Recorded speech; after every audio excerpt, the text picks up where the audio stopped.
Proverbe 22, je pense, à partir du verset 17 jusqu'à 21. Il dit ceci. Prête l'oreille et écoute les paroles des sages. Applique ton cœur à ma science. Car il est bon que tu les gardes au-dedans de toi. Et qu'elles soient toutes présentes sur les lèvres, afin que ta confiance repose sur l'Éternel. Je vais t'instruire aujourd'hui. Oui, toi. Verset 20 maintenant. N'ai-je pas déjà pour toi mis par écrit des conseils et des réflexions pour t'enseigner des choses sûres, des paroles vraies, afin que tu répondes par des paroles vraies à celui qui t'envoie. Alléluia. Que Dieu vous bénisse. C'est notre Dieu a déjà mis par écrit des paroles vraies, des instructions et des réflexions. Afin que si toi tu dois répondre à celui qui cherche la connaissance, à celui qui te pose la question, que tu répondes par des paroles vraies. Et ces paroles vraies sont des paroles écrites dans la Bible. La Bible contient des paroles vraies pour notre réflexion, pour notre instruction, pour notre préparation. C'est pourquoi les gens qui vont en dehors de ce qui est écrit se retrouvent coincés entre les marteaux et l'enclume. Ils ne savent pas avancer. C'est pourquoi nous, quand nous prêchons, tout ce que nous pouvons lire, que ce soit dans les brochures, soit dans les lettres circulaires, tout ce que nous entendons, nous devons être à mesure de prouver cela par les écritures de la Bible. Ce qu'on ne peut pas prouver par les saintes écritures, on ne les prêchera pas. Tout ce que nous prêchons a comme fondement les écritures de la Bible. Que Dieu vous bénisse. Maintenant, cet honneur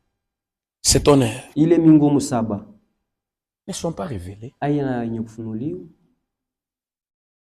Les honneurs ne sont pas révélés. Frère Branham a dit, c'est quelque chose qui ne serait jamais donné à un homme. C'est un secret que Dieu seul s'est réservé lui-même. Je vais essayer de voir ça. Dans Dieu dévoilé, paragraphe 273. Oui, 273.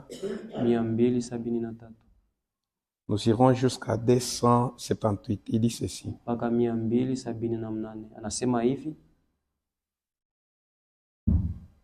Tout le monde vient toujours me voir en me disant, Frère Branham, c'est cet honneur. Quand la voix a tonné et qu'il a dit, ne l'écris pas.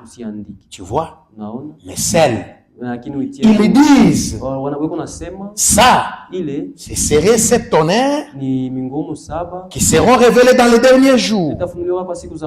Voyez-vous, cet honneur qui vont nous faire savoir ce qu'il en est. N'est-ce pas ça? N'est-ce pas que ça sonne vraiment bien? voyez, mais regardez ce que vous avancez quand vous dites ça. Il a dit, garde-toi de l'écrire. Voyez, c'est cette tonnerre, faut entendre leur voix. Voyez-vous, il a dit, ne l'écris pas. Vois-tu? Mais cela doit être scellé dans le livre jusqu'au dernier jour.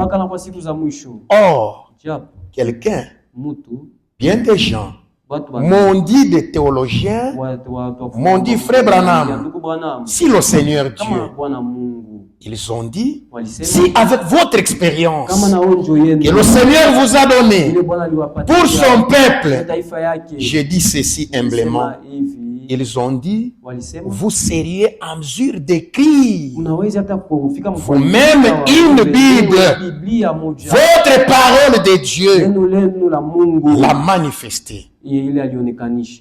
J'ai dit, c'est peut-être vrai. Voyez-vous, il essayait de me prendre au piège. Voyez, mais, voyez-vous, je ne pourrais pas faire cela. Il a dit, pourquoi pas vous remplissez toutes les conditions.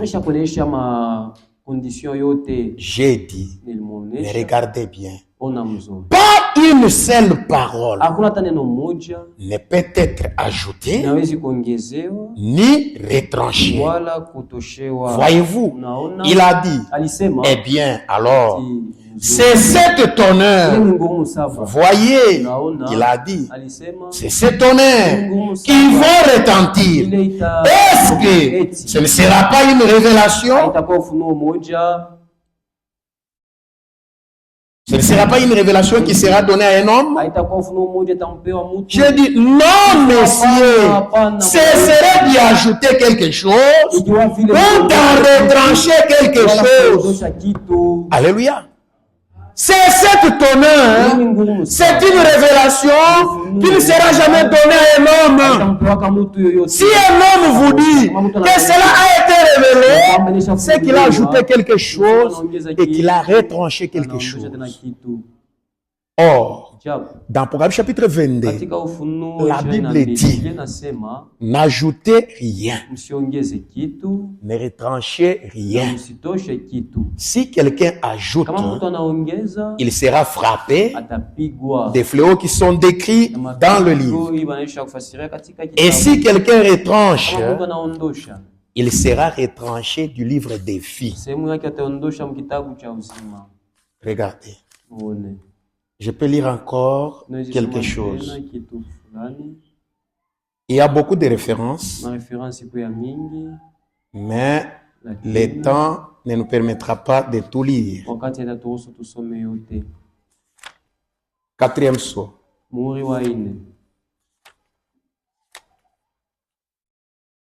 Je lis paragraphe 37 jusqu'à 38.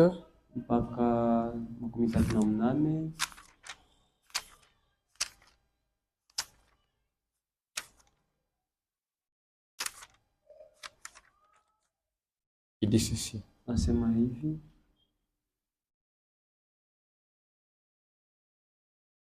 Commençons à partir du paragraphe 37. Et puis, une fois, c'est cette tonnerre terminée, nous avons vu dans Apocalypse chapitre 10 qu'il y a eu cette tonnerre mystérieuse. Que Jean avait reçu la commission d'écrire. Mais celle-là, il lui a été défendu de les écrire. Et au temps de cette tonnerre, nous voyons que Christ, ou l'ange, est descendu avec un arc-en-ciel. Il a posé ses pieds sur la terre et sur la mer. Et qu'il a juré que le temps était écoulé à ce moment-là.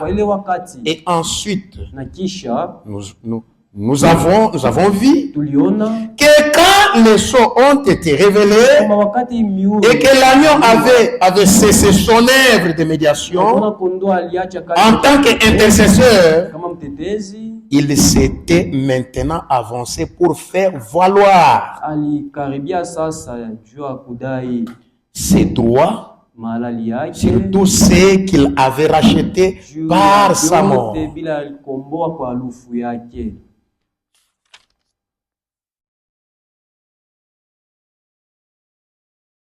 Allons, bref, 42.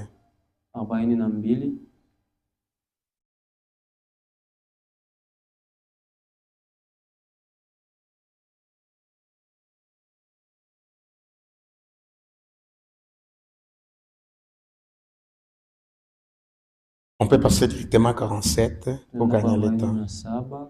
C'est là que les 7 tonnerres ont fait entendre leur voix. Remontons à 46. Mais nous voyons là dans le livre de l'Apocalypse, comme messager du 7e ange, le mystère de tous les mystères qu'il contenait devait avoir été révélé à ce moment-là. Maintenant. Ça, c'est Apocalypse chapitre 10, 1 à 7. Que ce serait révélé au temps marqué du temps où il le ferait. C'est là que les 7 tonnerres ont fait entendre leur voix étrange que Jean allait écrire. Mais Jean savait ce que c'était, mais il ne l'a pas écrit parce qu'il lui a été défendu de l'écrire. C'est absolument et complètement un mystère. Ce n'est même pas un symbole, ni rien du tout. Tout ce qu'on sait, c'est qu'il a donné, c'est tout. Alléluia. C'est un mystère, frère. Personne ne connaît cela. Si vous voulez lire, vous allez lire aussi dans le 7e psaume. Il parle de ça. Mais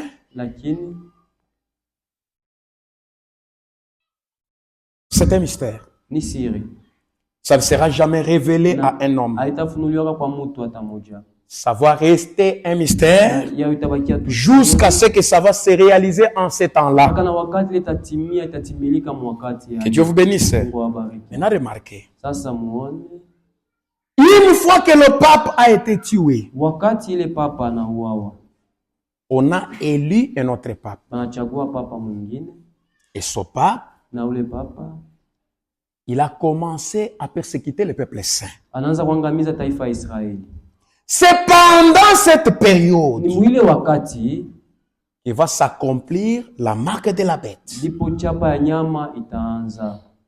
Dans Apocalypse chapitre 13, la Bible dit ceci. Au chapitre 13, des versets 1 et jusqu'à 7. Puis je vis monter de la mer une bête qui avait 10 cornes et 7 têtes, et sur ses cornes 10 diadèmes, et sur ses têtes des noms de blasphèmes.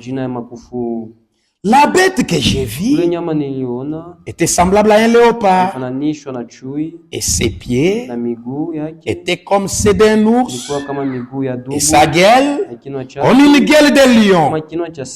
Le dragon lui donna sa puissance, son trône et une grande autorité. Et j'ai vu l'une de ses têtes comme blessée à mort, mais sa blessure mortelle fut guérie, et toute la terre était dans l'admiration derrière la bête. Et ils adorèrent le dragon parce qu'il avait donné l'autorité à la bête. Ils adorèrent la bête en disant: qui est semblable à la bête et qui peut combattre contre elle? Et il lui fit donner une bouche qui proférait des paroles d'arrogance et des blasphèmes. Il lui fit donner le pouvoir d'agir pendant 42 mois. Et elle ouvrit la bouche pour proférer des blasphèmes contre Dieu, pour blasphémer son nom et son tabernacle et ceux qui habitent dans les ciels.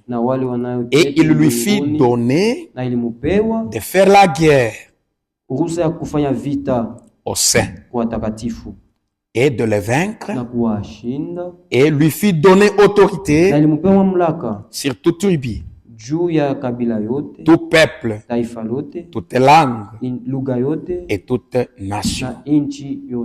Alléluia. Verset 8. Et tous les habitants de la terre adoreront ceux dont le nom n'a pas été écrit dès la fondation du monde dans le livre de vie de l'agneau. Que Dieu vous bénisse. Pendant cette période, la bête est investie de l'autorité, du pouvoir. Il agit comme les dragons. Frère, pendant cette période également, comme l'Union européenne, ce sont les États-Unis d'Europe, la bête. Il y a une autre bête qui est les États-Unis d'Amérique, qui s'élève aussi dans Proverbes chapitre 13, verset 11, et qui commence à amener les gens à adorer la bête et l'image de la bête. Frère, avant notre enlèvement, il y aura une pression de peu de temps avant que nous puissions aller au ciel. Frère, nous serons exposés à une pression d'une courte période. Pendant cette période, on va mettre la pression sur nous. Et c'est pendant cette période que le Seigneur notre Dieu va déverser sur nous la pluie de l'avant et de l'arrière-saison, afin que nous soyons capables de résister à cette pression qui aura lieu en ces temps-là. Cela aura lié lors de la marque de la bête. C'est une pression. Les États-Unis d'Amérique, d'une part, avec le Conseil mondial de l'Église, ils vont commencer à faire souffrir les gens qui ne croient pas à la doctrine catholique. La bête est en train de faire mourir tous ceux qui ne croient pas à la doctrine de l'Église catholique. Au commencement de l'Église catholique, elle a fait la même chose. Lors du concile de Nicée,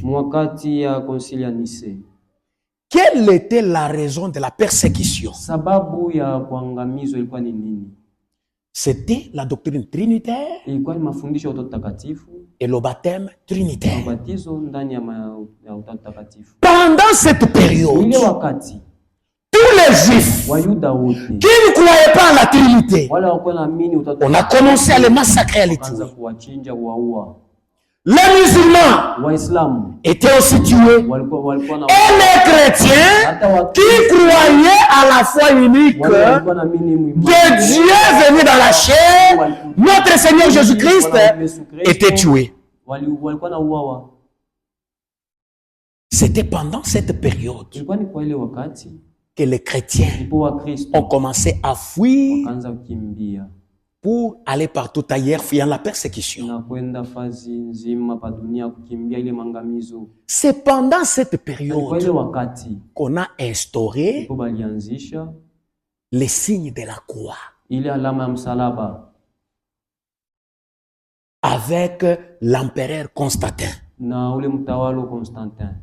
Maintenant, arrivé au concile de Constantinople de 381, la doctrine trinitaire est devenue obligatoire. Et le baptême trinitaire était devenu obligatoire. Si tu n'acceptes pas, on te tue. C'est comme ça que l'Antichrist avait commencé. Maintenant, au cours des âges, avec l'épée qu'avait levé le docteur Martin Luther, avec les 95 thèses qu'il a commencé à écrire, défiant les fausses doctrines de l'Église catholique, il y a eu cette rupture.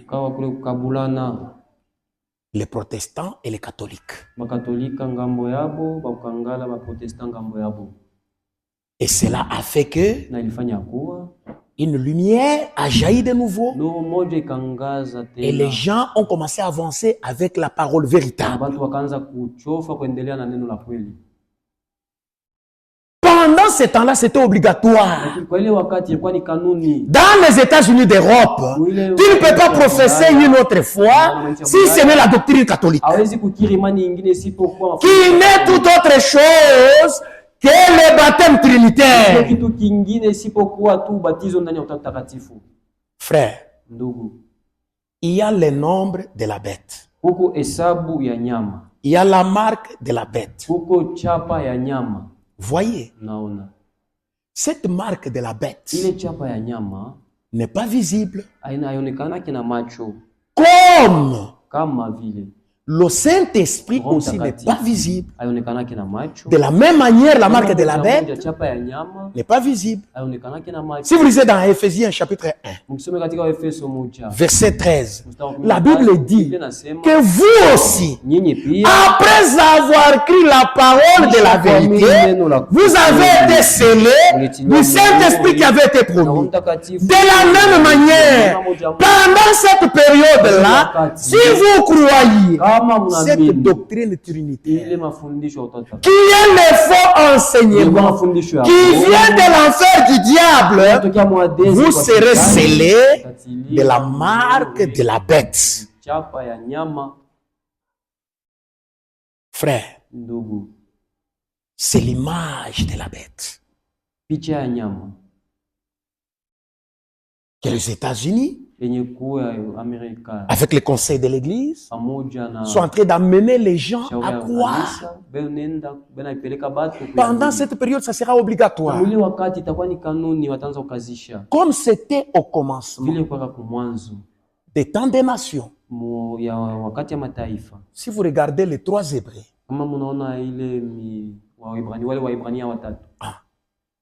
Meshach, Shadrach, Abednego. C'était les adorateurs du Dieu véritable. Mais pendant cette période, on avait fait l'image d'une statue. On leur a obligé d'adorer cette image-là. Mais comme ils n'avaient pas accepté, cela était devenu une pression. On les a saisis, on les a jetés dans le temps de feu, dans une fournaise. Cela est le type de ce que nous allons subir avec vous dans une courte période. Vous voyez toutes ces églises. Ils sont d'accord sur un seul point. Quel est ce point? C'est le baptême trinitaire et la doctrine trinitaire. Si vous allez chez les témoins, ils croient en 3 personnes en Dieu. Si vous allez chez les protestants, ils croient en 3 personnes en Dieu. Si vous allez chez les catholiques, ils croient la même chose. Les adventistes et les autres, ils croient en la Trinité. Les seules personnes qui refusent la doctrine trinitaire, c'est vous et moi. Pourquoi? Parce que nous avons reçu la lumière. La doctrine trinitaire, c'est la doctrine de Satan. Ça ne vient pas de Dieu. Maintenant, pendant cette période, nous serons seuls contre tous. Et la persécution sera évidente. C'est pourquoi, frère, acha michezo, amini bya kweli. Préparez-vous, frère. Lorsque Pierre n'était pas encore baptisé du Saint-Esprit, il avait renié Jésus. Pourquoi? Parce qu'il n'était pas encore baptisé du Saint-Esprit. Mais lorsqu'il était baptisé du Saint-Esprit, étant devant des principaux sacrificateurs, Pierre pouvait s'opposer à ces gens-là. Il leur dit, jugez vous-même. S'il est digne pour moi de vous obéir, ou que t'obéira à Dieu. Kama ndani mwako amuna bujima, ile siku utaitika. Ça sera une pression, frère. Hakuna kuuza, hakuna kuzisha, hakuna kutumika. Pour que tu puisses travailler, tu dois prouver que tu es soit dans les conseils écuméniques de l'église, soit tu adores dans l'église catholique, soit tu crois à leur doctrine, ou tu ne crois pas. Frère, ça sera terrible. Vous et moi, nous allons passer dans une courte période de pression.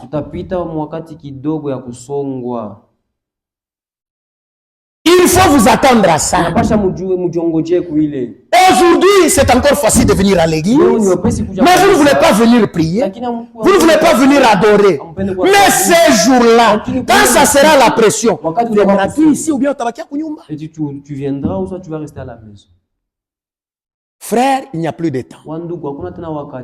Ma soeur, il n'y a plus de temps. Le temps est fort avancé. Ce que nous vivons avec vous, c'est juste un temps de la grâce que le Seigneur nous a ajouté. La Bible nous dit, le Seigneur ne tarde pas dans l'accomplissement de ses promesses. Mais il use de patience pour qu'aucun de vous ne périsse. Maintenant, cette patience de Dieu, c'est notre salut, frère. Profitez cela.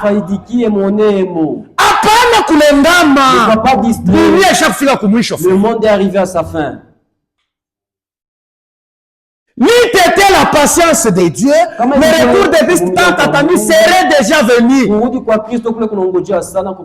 Mais Mungu anatonea tu huruma. Mungu anatonea huruma. Anangalia uingari mumpombe, uingari mubusharati, uingari mumashimango. Comme il t'aime, il te supporte, frère. Mais le temps va arriver où cette grâce va arriver à sa fin. Hasta kungojea tena. Il ne patientera plus. Daniel était sous pression. Meshach, Shadrach, Abednego, ils étaient sous pression. Pierre, Paul et les autres, ils étaient sous pression. Vous et moi, nous n'allons pas échapper à cela. Kama unalala unalamuka, jua sema tumele kwa mambo tunatongojea. Et ce n'est pas pour longtemps, c'est pour bientôt. Wewe unako nalenda, endelea kulenda.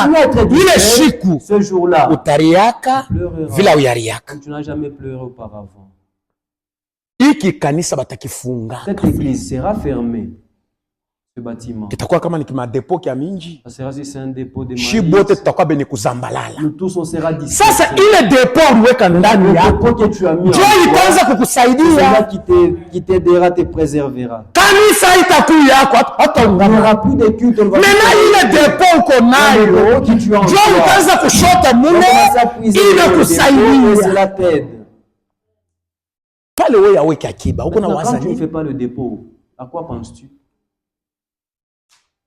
Frère, ndugu, bamingi katikati yetu hapa batanza kwenda na kutushtaki. Plusieurs au milieu de nous commenceront maintenant. Batraître beko paka mkatikati. Les traîtres sont au milieu de nous. Bana mfuata, anasema mimi shigarake wabo. Kama mnatafuta kwake kwa kule. Si vous voulez les trouver. Paka bale tuko nabo batanza kututrahir. Les mêmes personnes avec qui nous sommes. Kama wewe uko na cheza. Ile siku utafanya je? Ce jour-là comment agiras-tu? Que feras-tu? Frère, la persécution vient. Et c'est ça qui fera que pale tutakuwa benye kusonga. Tunafika kumisho. Hatuna tena na nguvu. Ndio Mungu baba yetu anamilia vula ya kwanza ya mavuno na vula ya mwisho ya mavuno. Tunakuya sauti ya sauti yake. Tunasema mambo yanafanyika pale. La chose arrive telle que tu l'as dit. Wakati ya wewe kuweka akiba ni hapa sasa. Le temps pour faire le dépôt c'est maintenant. Nilipenda kusemezea bingine. Je voulais parler d'autre. Mais je me suis senti poussé de revenir sur ça. Wakati ya kuweka akiba ni hapa sasa. Le temps de faire le dépôt c'est maintenant. Biblia inasema. La Bible dit. Jamu. La sentinelle. Kama unaona mpanga iko na kuja. Lorsque tu vois l'épée du carnage venir. Ambia taifa yangu, dis à mon peuple, mpanga yalifu ile iko na kuja. Voici l'épée de la mort de la destruction. Kama banashikia, s'ils écoutent, bataokoa nafsi yao. Ils sauveront leurs âmes. Mais kama banakatala kusikia, batakufa, damu yao itakuwa yulu yao. Et leur sang retombera sur leur cœur. Mimi niko jamu. Moi je me suis dit, kazi yangu ni kulalamika frère. Et mon travail ce n'est que de kazi yangu ni kulalamika dada. Acha kulenga, hakuna tena wakati. Il n'y a plus de temps. Ushiwazia sema ile tuko nasema ni mambo itakuja kama miaka na miaka. Hapana. Ni mambo ya hapa sasa. Non, c'est une chose qui arrivera bientôt. Kama mimi shilalamiki.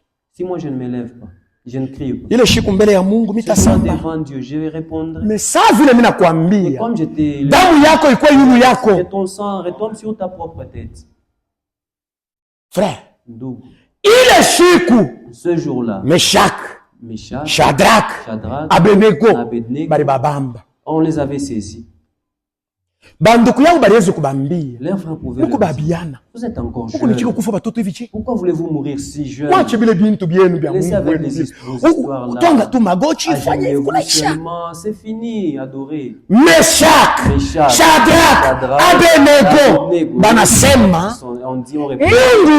Notre Dieu eko na uwezo ya kutukomoa. Hata kama shitukomowe, je hatuwezi kuabudu sanamu. Pas adorer la statue. Frère, kile kilikuwa na basemesha, balikuwa na nguvu ndani yao, ilikuwa basaidia. Ils avaient une force. Balikuwa na nguvu. Qui les assistait, frère? Ilikuwa na basaidia ndani yao. Hatukuye kufahamiana hapa hapa. Nous ne venons pas ici. Hatukuye kuwekeana kinkulimba hapa hapa. On ne vient pas ici pour un resto. Hatukuye kushikia butamu kwa mahubiri hapa. On ne vient pas ici écouter. Tuko na kuye kulitayarisha. Nous venons nous préparer. Biblia inasema, unatakuwa tayari. C'est lui qui sera prêt, c'est celle qui uko tayari? Es-tu prêt? Es-tu prête? Frère, ndugu, sœur, dada, hakuna tena wakati. Il n'y a plus de temps. Roho Mtakatifu anaishi njoo. Le Saint-Esprit, ce n'est pas une histoire, une fable. Je ne sais pas pourquoi ça me ramène toujours là. Saint-Esprit, ce n'est pas une histoire. Dieu n'est pas une histoire. Dieu, c'est une réalité.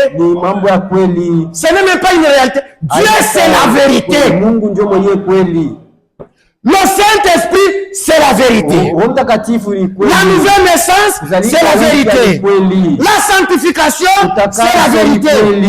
Si tu crois, cela est possible.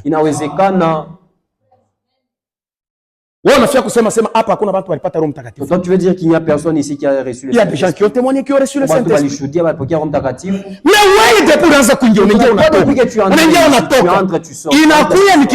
C'est devenu une habitude, hein?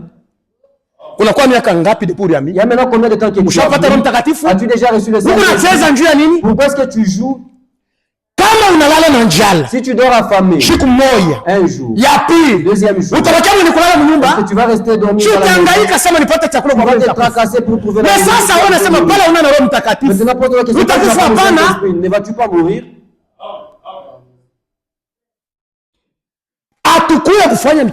On ne vient pas s'amuser, jouer. Il y en a qui ne jouent pas ici.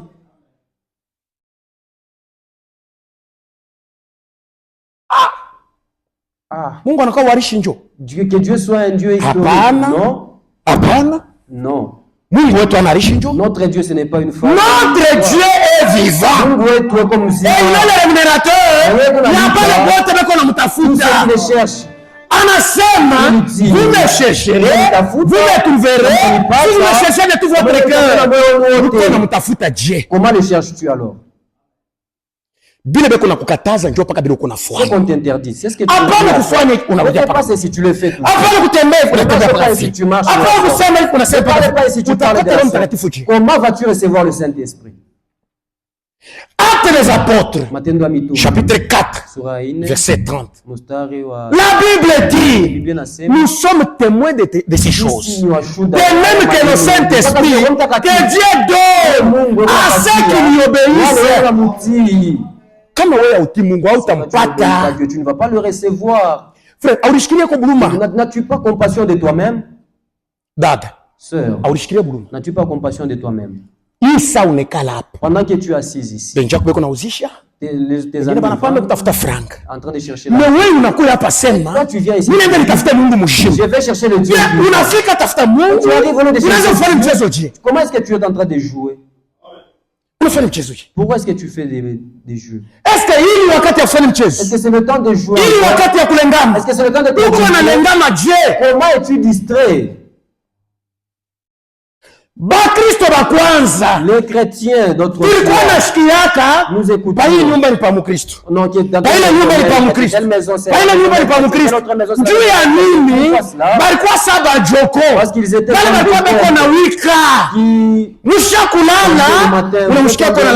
on l'entendait en train de crier. Seigneur, écoute-moi. Ce sont des gens qui crient au Seigneur. Hapana wewe depuri beba ile muse wakabambi kama unaingia mona lala na vile utakachika awese malamkaka kuomba ile saa wewe uko na lala uko malaika ula na shukaka ushiko eko na tembea mu manyumba ya batakatifu. Il visite les maisons des saints. Bale beko naomba ceux qui prient. Anafika hapa anakuta yuko mabochi anabeba maombi yake anapita anaenda kwa mwingine anabeba maombi yake wewe ile saa yako na beba wewe mshingishi eyo ausikia sema Paul anasema na tu pas entendu Paul c'est vous réveiller en fait ni wakati ya kulamuka mbushingishi ni wakati ya kuendelea kulala. Est-ce que c'est le temps de continuer à dormir? Tunaona 70 semaines de Daniel. Nous avons vu Majuma Sabine. Moi na mimi mnajua pale tuko absence. Vous et moi nous savons où nous sommes maintenant. Na mnajua kile kinatubakiri. Et vous savez ce qu'il nous reste. Unawakia mashuku ngapi? Il reste combien de temps? Tunaweza tuko natoka paka hivi anakuja. Pour pouvoir la sortir comme ça il vient. Utenda utabakia. Vas-tu partir ou vas-tu rester?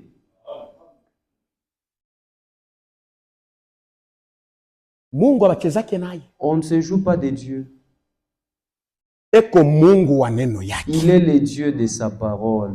Pale Adamu mtoto wake alifanya dhambi. Quand Adam son fils avait péché, hata vile alikuwa anabo muharmoni. Malgré qu'il était en alimwambia utapikiwa mbele pour mimi nibakie Mungu. Hata kama ni baba yako, kama utayarishe, utashinda kuingia kumbingu. Njoo sana negligence siku mbaya.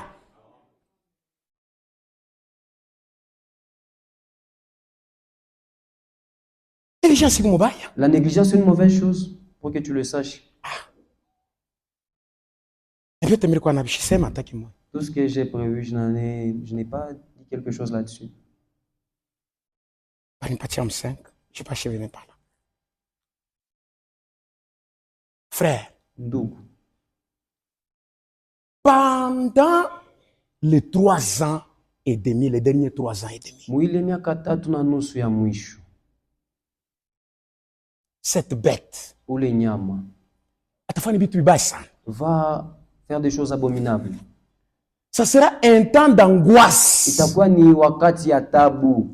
Et de souffrance. Ya mateso. Pour Israël. Juu ya Israeli. Et pour les enfants de Dieu. Na juu ya wana wa Mungu.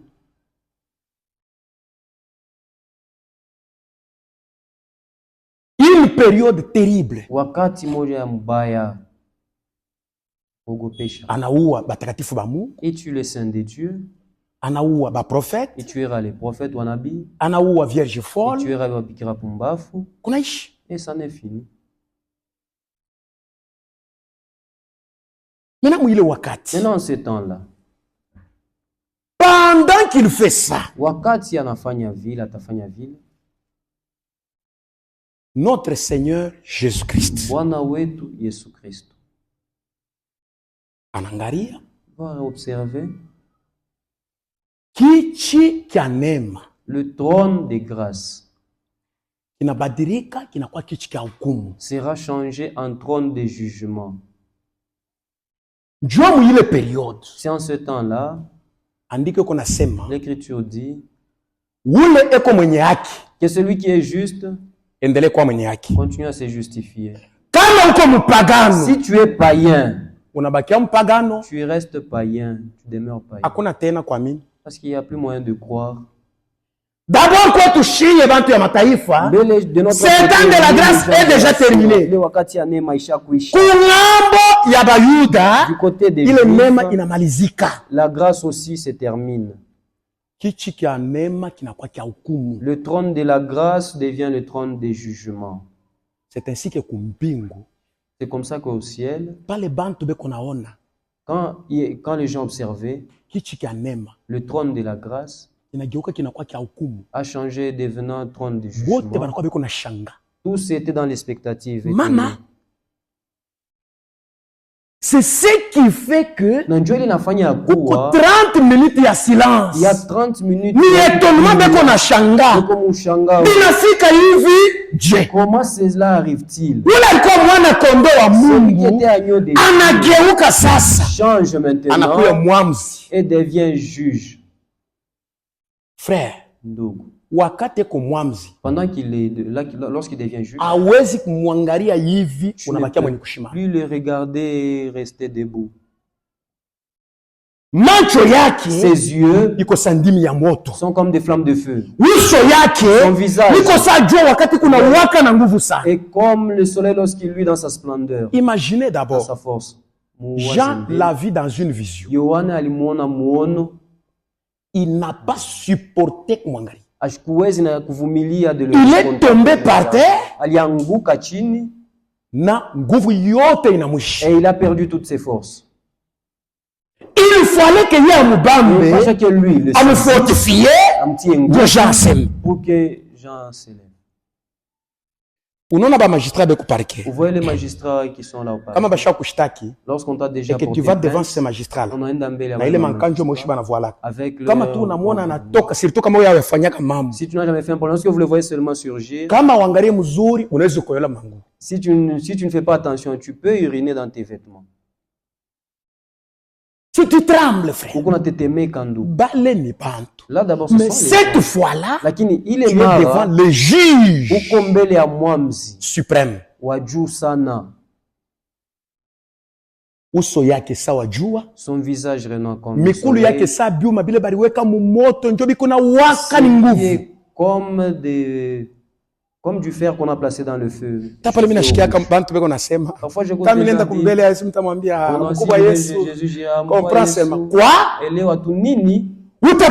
dire, tu auras même la force de parler.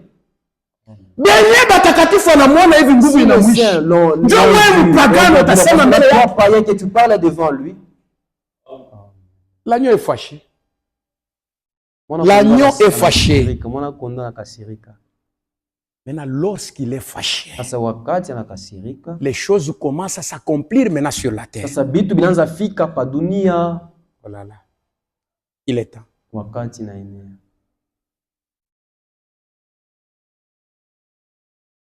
Je peux vous donner un avertissement. Nezmipatia ukalamusho. J'avais préparé d'autres choses pour vous prêcher. Nilitayarisha vitu vingine juu ya kunihubiri. Mais en montant ici, lakini kwa kupanda huku, ceci est revenu beaucoup sur mon cœur. Hii mambo inarudia sana pa moyo wangu.